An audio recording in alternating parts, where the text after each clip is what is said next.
Hmm. I don't know if I'm actually live yet or not because the thing just keeps on spinning.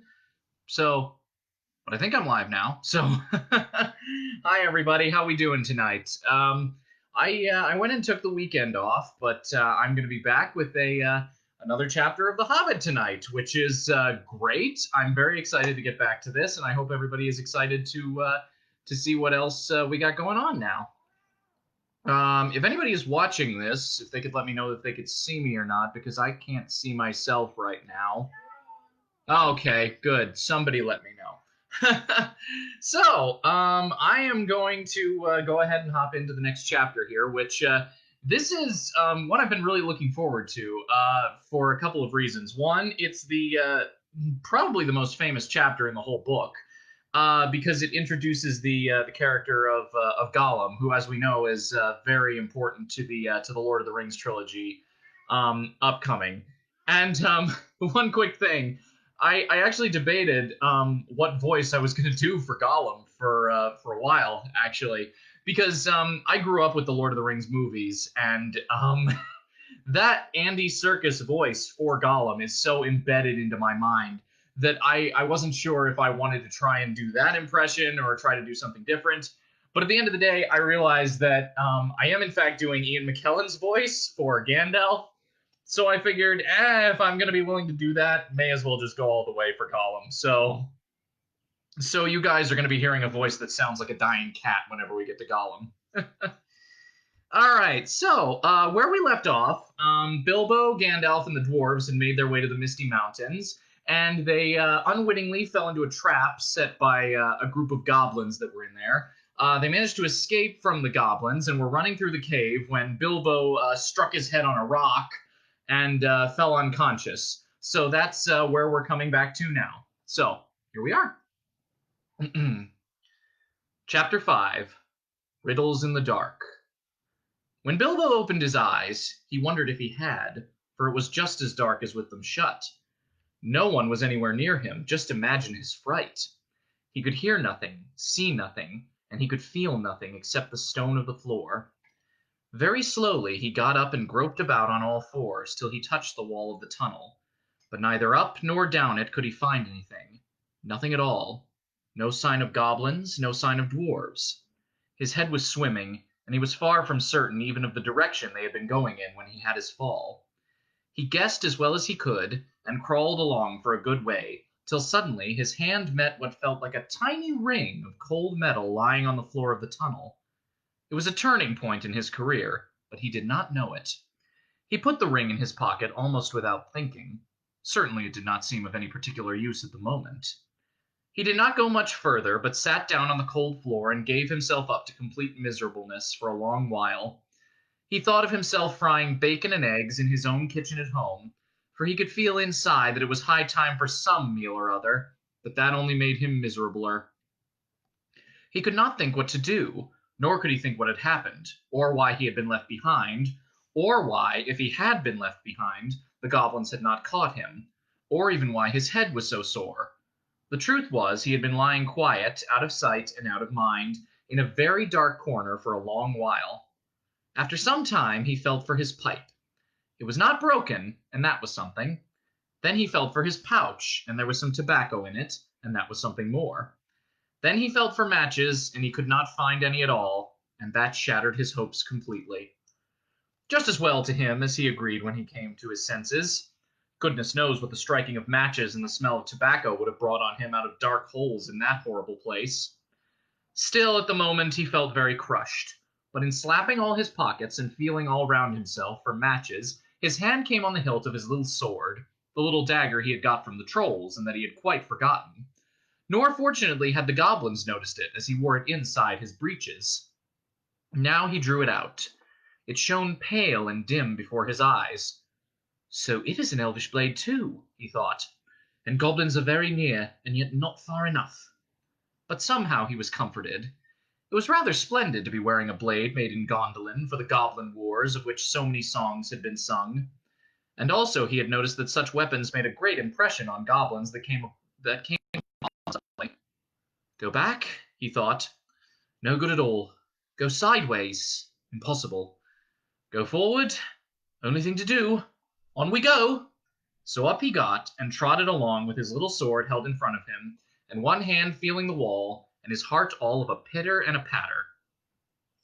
Now certainly Bilbo was in what is called a tight spot, but you must remember it was not quite so tight for him as it would have been for me or you. Hobbits are not quite like ordinary people, and after all, if their holes are nice cheery places and properly aired, quite different from the tunnels of the goblins.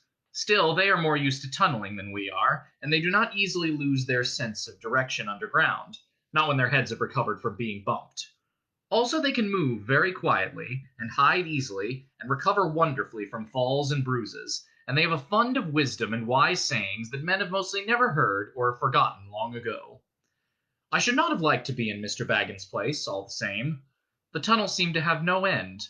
All he knew was that it was still going down pretty steadily, and keeping in the same direction in spite of a twist and a turn or two. There were passages leading off to the side every now and then, as he knew by the glimmer of his sword, or could feel with his hand on the wall. Of these he took no notice, except to hurry past for fear of goblins or half-imagined dark things coming out of them. On and on he went, and down, and still he heard no sound of anything, except the occasional whir of a bat by his ears, which startled him at first, till it became too frequent to bother about.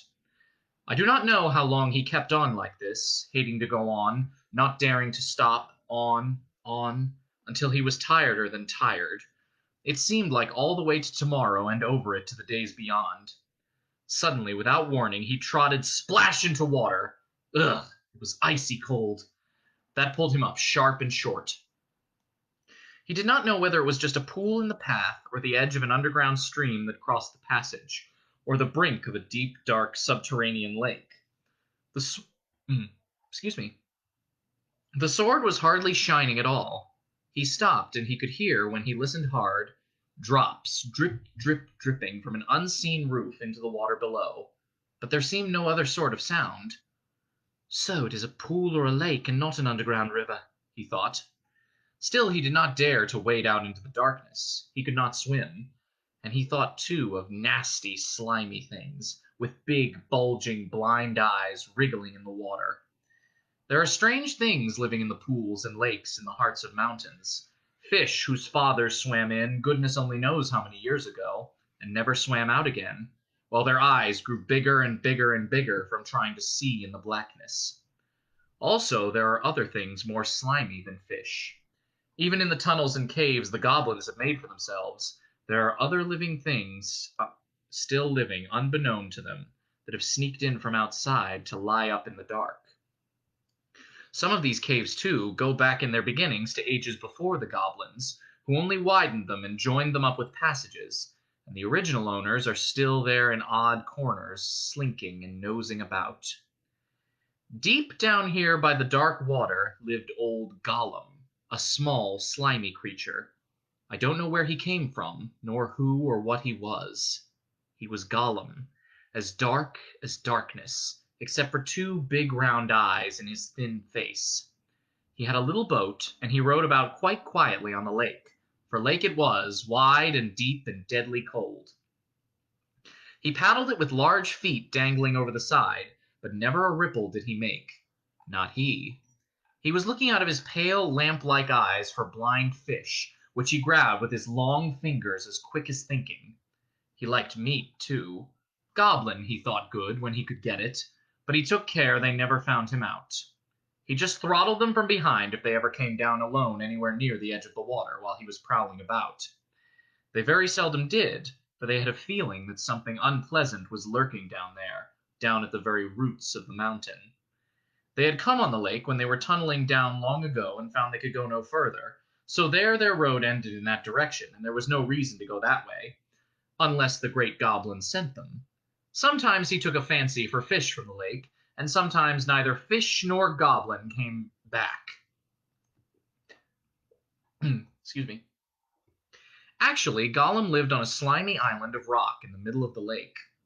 He was watching Bilbo now from the distance, with his pale eyes like telescopes.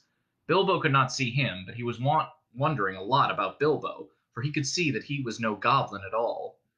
Gollum got into his boat and shot off from the island, while Bilbo was sitting on the brink, altogether flummoxed and at the end of his way and his wits. Suddenly, up came Gollum, and whispered and hissed, "Bless us and splash us, my precious. I guess it's a choice feast. At least a tasty morsel it'll make us. Gollum." And when he said Gollum, he made a horrible swallowing noise in his throat. That is how he got his name, though he always called himself my precious. The Hobbit jumped nearly out of his skin when the hiss came in his ears, and he suddenly saw the pale eyes sticking out at him. "Who are you?" he said, thrusting his dagger in front of him. "What is he, my precious?" whispered Gollum, who always spoke to himself through never having anyone else to speak to. This is what he had come to find out, for he was not really very hungry at the moment, only curious. Otherwise, he would have grabbed first and whispered afterwards. "I am Bilbo Baggins. I have lost the dwarves, and I have lost the wizard, and I don't know where I am, and I don't want to know if only I can get away." "What's he got in his hands?" said Gollum, looking at the sword, which he did not quite like. "A sword, a blade which came out of Gondolin," said Gollum, and became quite polite. "Perhaps she sits here and chats with it a bit, my precious. It likes riddles, perhaps it does? Does it?" He was anxious to appear friendly, at any rate for the moment, and until he found out more about the sword and the hobbit, whether he was quite alone really, whether he was good to eat, and whether Gollum was really hungry. Riddles were all he could think of. Asking them, and sometimes guessing them, had been the only game he had ever played with other funny creatures sitting in their holes in the long, long ago, before he lost all his friends and was driven away, alone, and crept down, down into the dark under the mountains. "Very well," said Bilbo, who was anxious to agree, until he found out more about the creature, whether he was quite alone, whether he was fierce or hungry, and whether he was a friend of the goblins. "You ask first," he said, because he had not had time to think of a riddle. So Gollum hissed, "What has roots as nobody sees, is taller than trees. Up, up it goes, and yet never grows." "Easy," said Bilbo. "Mountain, I suppose." "Does it guess easy? It must have a competition with us, my precious." "If Precious asks and it doesn't answer, we eat it, my precious. If it asks us and we doesn't answer, then we does what it wants, eh? We shows it the way out, yes." "All right," said Bilbo, not daring to disagree and nearly bursting his brain to think of riddles that could save him from being eaten. 30 white horses on a red hill, first they champ, then they stamp, then they stand still." That was all he could think of to ask. The idea of eating was rather on his mind. It was rather an old one, too, and Gollum knew the answer as well as you do. "Chestnuts, chestnuts," he hissed. "Teeth, teeth, my precious. But we has only 6. Then he asked his second. "Voiceless it cries, wingless flutters, toothless bites, mouthless mutters." "Half a moment," cried Bilbo, who was still thinking uncomfortably about eating. Fortunately, he once heard something rather like this before, and getting his wits back, he thought of the answer. "Wind, wind, of course," he said, and he was so pleased that he made one up on the spot. "This'll puzzle the nasty little underground creature," he thought. "An eye in a blue face saw an eye in a green face. That eye is like to this eye," said the first eye, "but in low place, not in high place." Said Gollum. He had been underground a long, long time, and was forgetting this sort of thing. But just as Bilbo was beginning to hope that the wretch would not be able to answer, Gollum brought up memories of ages and ages and ages before, when he lived with his grandmother in a hole in a bank by a river. "My precious," he said. "Sun on the daisies, it means, it does." But these ordinary above-ground everyday sort of riddles were tiring for him. Also, they reminded him of days when he had been less lonely and sneaky and nasty, and that put him out of temper. What is more, they made him hungry, so this time he tried something a bit more difficult and more unpleasant. It cannot be seen, cannot be felt, cannot be heard, cannot be smelt. It lies behind stars and under hills, and empty holes it fills. It comes first and follows after, ends life, kills laughter. Unfortunately for Gollum, Bilbo had heard that sort of thing before, and the answer was all around him anyway.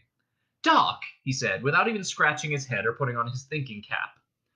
A box without hinges, key or lid, yet golden treasure inside is hid, he asked to gain time, until he could think of a really hard one. This he thought a dreadfully easy chestnut, though he had not asked it in the usual words. But it proved a nasty poser for Gollum. He hissed to himself, and still he did not answer. He whispered and spluttered. After some while, Bilbo became impatient. Well, what is it? He said. The answer's not a kettle boiling over, as you seem to think from the noise you are making. Give us a chance! Let it give us a chance, my precious! Well, said Bilbo after giving him a long chance, what about your guess? But suddenly Gollum remembered thieving from nests long ago, and sitting under the river bank teaching his grandmother to suck. Eggs! He hissed. Eggs it is! Then he asked, Alive without breath, as cold as death, never thirsty, ever drinking, old and male, never clinking. He also in his turn thought this was a dreadfully easy one, because he was always thinking of the answer, but he could not remember anything better at the moment, he was so flustered by the egg question. All the same, it was a poser for poor Bilbo, who never had anything to do with water if he could help it. I imagine you know the answer, of course, or can guess it as easy as winking, since you are sitting comfortably at home and have not the danger of being eaten to disturb your thinking. Bilbo sat and cleared his throat once or twice, but no answer came. After a while, Gollum began to hiss with pleasure to himself. Is it nice, my precious? Is it juicy? Is it scrumptiously crunchable? He began to peer at Bilbo out of the darkness. Half a moment, said the hobbit, shivering. I gave you a good long chance just now. It must make haste, haste, said Gollum, beginning to climb out of his boat onto the shore to get at Bilbo. But when he put his long, webby feet in the water, a fish jumped out in a fright and fell on Bilbo's toes. Ugh, he said, it's cold and clammy, and so he guessed. Fish, fish, he cried. It is fish. Gollum was dreadfully disappointed, but Bilbo asked another riddle as quick as ever he could, so that Gollum had to get back into his boat and think. No legs lay on one leg, 2 legs sat near 3 legs, 4 legs got some. It was not really the right time for this riddle, but Bilbo was in a hurry. Gollum might have had some trouble guessing it if he had asked it at another time. As it was, talking of fish, no legs was not very difficult, and after that the rest was easy. Fish on a little table, man at table sitting on a stool, the cat has the bones. That, of course, is the answer, and Gollum soon gave it. Then he thought the time had come to ask something hard and horrible. This is what he said.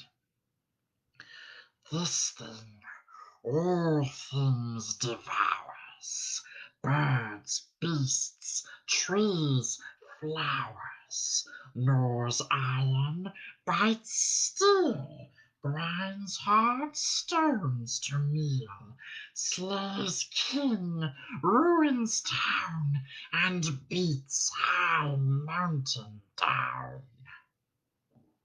Poor Bilbo sat in the dark, thinking of all the horrible names of all the giants and ogres he had ever heard told of in tales, but not one of them had done all these things. He had a feeling that the answer was quite different and that he ought to know it, but he could not think of it. He began to get frightened, and that is bad for thinking. Gollum began to get out of his boat. He flapped into the water and paddled to the bank. Bilbo could see his eyes coming toward him. His tongue seemed to stick in his mouth. He wanted to shout out, "Give me more time! Give me time!" But all that came out with a sudden squeal was, "Time! Time!" Bilbo was saved by pure luck, for that, of course, was the answer. Gollum was disappointed once more, and now he was getting angry and also tired of the game. It had made him very hungry indeed. This time he did not go back to the boat. He sat down in the dark by Bilbo. That made the hobbit most dreadfully uncomfortable and scattered his wits. It's good to ask us a question, my precious. Yes, yes, yes. Just one more question to guess. Yes, yes, said Gollum. But Bilbo simply could not think of any question with that nasty, wet, cold thing sitting next to him, and pawing and poking him. He scratched himself, he pinched himself. Still he could not think of anything. Ask us! Ask us! Said Gollum. Bilbo pinched himself and slapped himself. He gripped on his little sword. He even felt in his pocket with his other hand. There he found the ring he had picked up in the passage and forgotten about. "What have I got in my pocket?" he said aloud. He was talking to himself, but Gollum thought it was a riddle, and he was frightfully upset. Not fair! Not fair! He hissed. It isn't fair, my precious, is it, to ask us what it's got in its nasty little pockets, says. Bilbo, seeing what had happened and having nothing better to ask, stuck to his question. "What have I got in my pocket?" he said louder. Hissed Gollum. It must give us 3 guesses, my precious. 3 guesses. "Very well, guess away," said Bilbo. "Hanses," said Gollum. "Wrong," said Bilbo, who had luckily just taken his hand out again. "Guess again," said Gollum, more upset than ever. He thought of all the things he kept in his own pockets. Fish bones, goblins' teeth, wet shells, a bit of bat wing, a sharp stone to sharpen his fangs on, and other nasty things. He tried to think what other people kept in their pockets. "Knife," he said at last. "Wrong," said Bilbo, who had lost his some time ago. "Last guess." Now Gollum was in a much worse state than when Bilbo had asked him the egg question.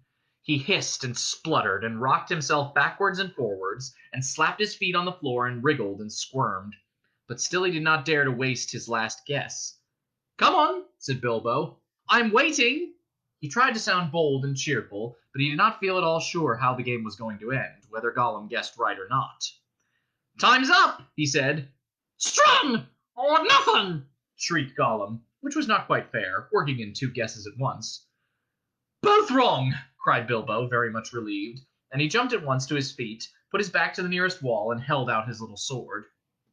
He knew, of course, that the riddle game was sacred and of immense antiquity, and even wicked creatures were afraid to cheat when they played at it. But he felt he could not trust this slimy thing to keep any promise in a pinch. Any excuse would do for him to slide out of it. And after all, that last question had not been a genuine riddle according to the ancient laws. But at any rate, Gollum did not at once attack him. He could see the sword in Bilbo's hand. He sat still, shivering and whispering.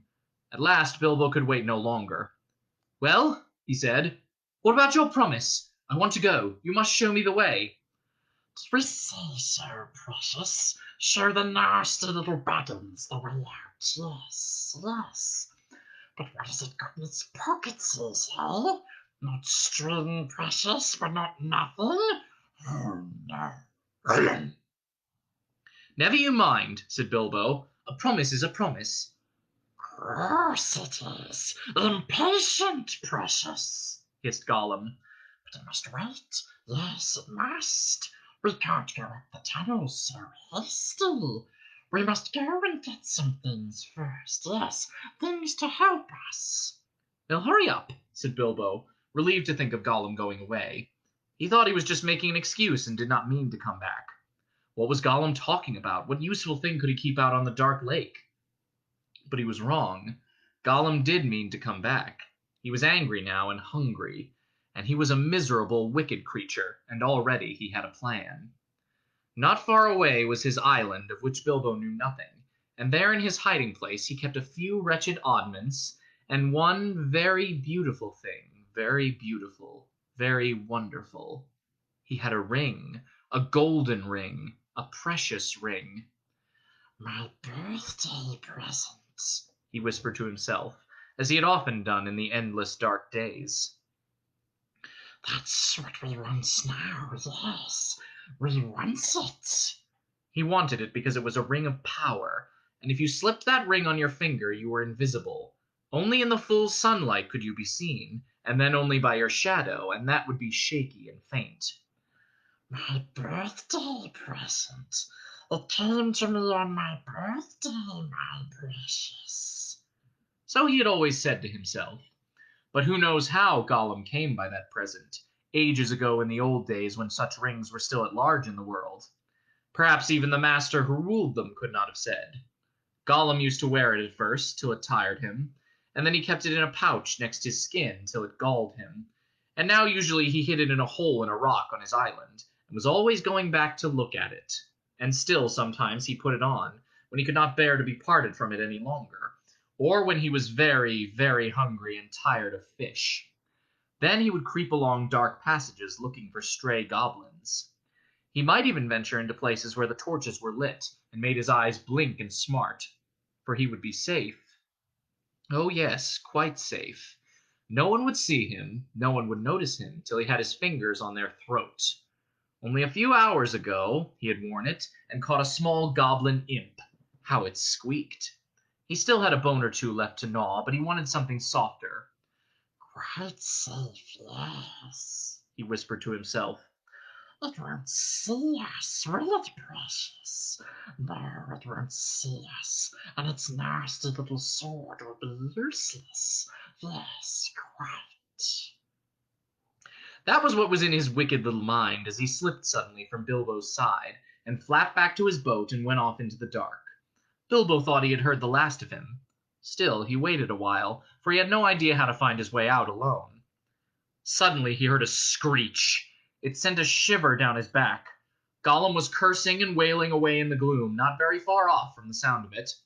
He was on his island, scrabbling here and there, searching and seeking in vain. Where is it? Where is it? Bilbo heard him crying. Lost it is, my precious! Lost! Lost! Curse us and crush us, my precious is lost! What's the matter? Bilbo called. What have you lost?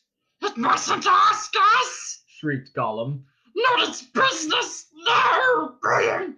It's lost! Graham! Graham! Graham! Well, so am I, cried Bilbo, and I want to get unlost. And I won the game, and you promised. So come along, come and let me out, and then go on with your looking.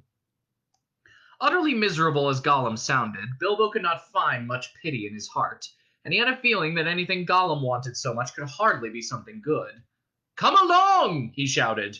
No, not yet, precious, Gollum answered. We must search for it, it's lost!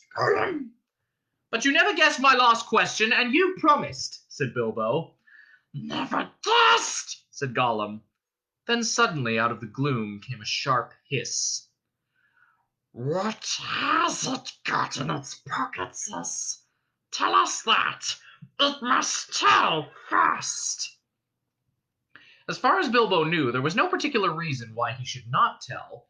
Gollum's mind had jumped to a guess quicker than his. Naturally, for Gollum had brooded for ages on this one thing, and he was always afraid of its being stolen. But Bilbo was annoyed at the delay. After all, he had won the game pretty fairly at a horrible risk. Answers were to be guessed, not given, he said. But it wasn't a fair question, said Gollum. Not a riddle, precious, no. Oh, well, if it's a matter of ordinary questions, Bilbo replied, then I asked one first. What have you lost? Tell me that. What has it got in its pockets? The sound came hissing, louder and sharper, and as he looked towards it, to his alarm, Bilbo now saw two small points of light peering at him. As suspicion grew in Gollum's mind, the light of his eyes burned with a pale flame. What have you lost? Bilbo persisted. But now the light in Gollum's eyes had become a green fire, and it was coming swiftly nearer. Gollum was in his boat again, paddling wildly back to the dark shore, and such a rage of loss and suspicion was in his heart that no sword had any more terror for him. Bilbo could not guess what had maddened the wretched creature, but he saw that all was up, and that Gollum meant to murder him at any rate. Just in time he turned and ran blindly back up the dark passage down which he had come, keeping close to the wall and feeling with his left hand. "What has it got in its pockets?" He heard the hiss loud behind him, and the splash as Gollum leapt from his boat. "What have I wonder?" he said to himself as he panted and stumbled along. He put his left hand in his pocket. The ring felt very cold as it quietly slipped onto his groping forefinger. The hiss was close behind him. He turned now and saw Gollum's eyes like small green lamps coming up the slope. Terrified, he tried to run faster, but suddenly he struck his toes on a snag in the floor and fell flat with his little sword under him. In a moment Gollum was on him, but before Bilbo could do anything, recover his breath, pick himself up, or wave his sword, Gollum passed by, taking no notice of him, cursing and whispering as he ran. What could it mean? Gollum could see in the dark. Bilbo could see the light of his eyes palely shining even from behind. Painfully he got up and sheathed his sword, which was now glowing faintly again. Then very cautiously he followed. There seemed nothing else to do. It was no good crawling back down to Gollum's water. Perhaps if he followed him, Gollum might lead him to some way of escape without meaning to. "Curse it, curse it, curse it!" hissed Gollum.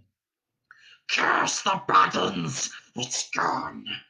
What has it got in its pockets, Oh, we guess, my precious.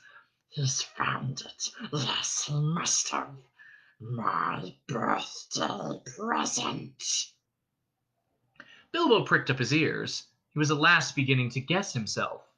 He hurried a little, getting as close as he dared behind Gollum, who was still going quickly, not looking back, but turning his head from side to side as Bilbo could see from the faint glimmer on the walls. "My birthday present! Curse it! How did we lose it, my precious? Yes, that's it. When we came this way last, when we twisted that nasty young squeaker. That's it. Curse it! It slipped from us after all these ages and ages.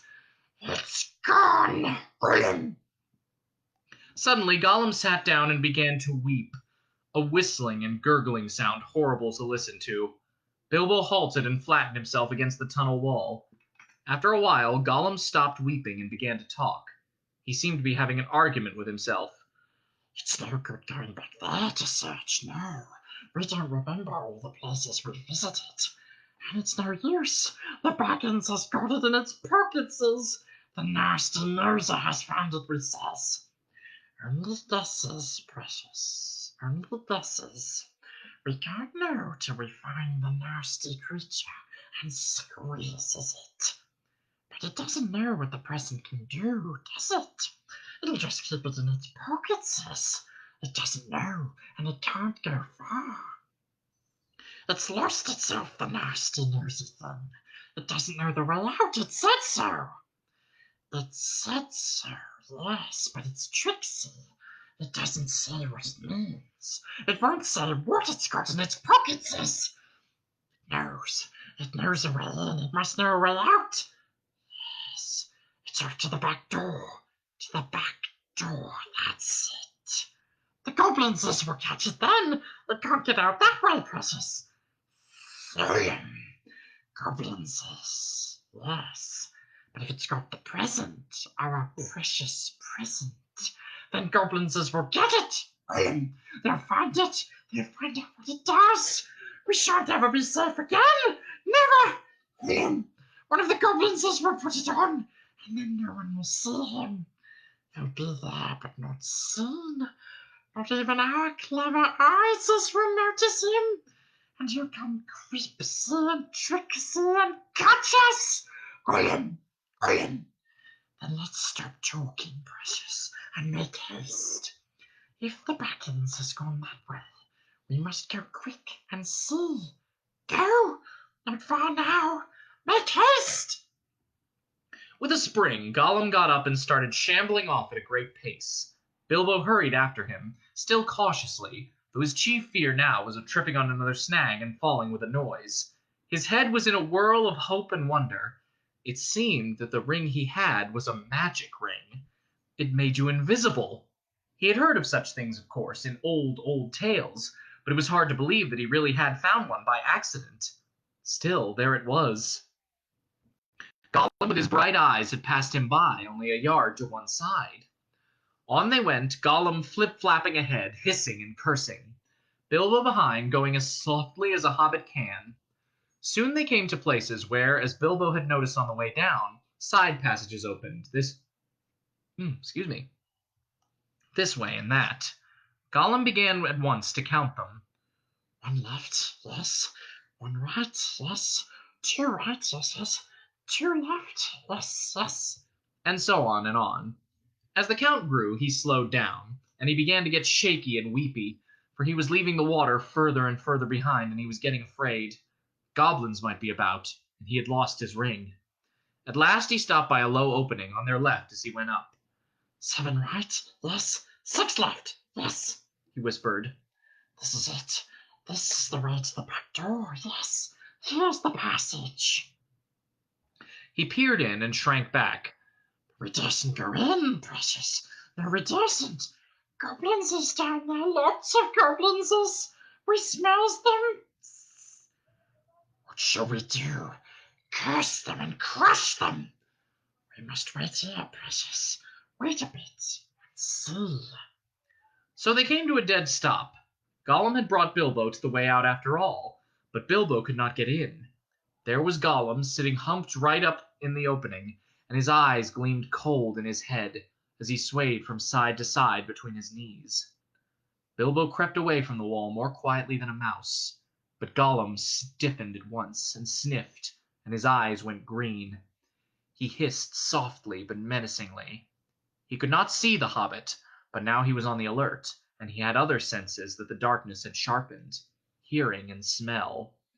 He seemed to be crouched right down with his flat hands splayed on the floor, and his head thrust out, nose almost to the stone.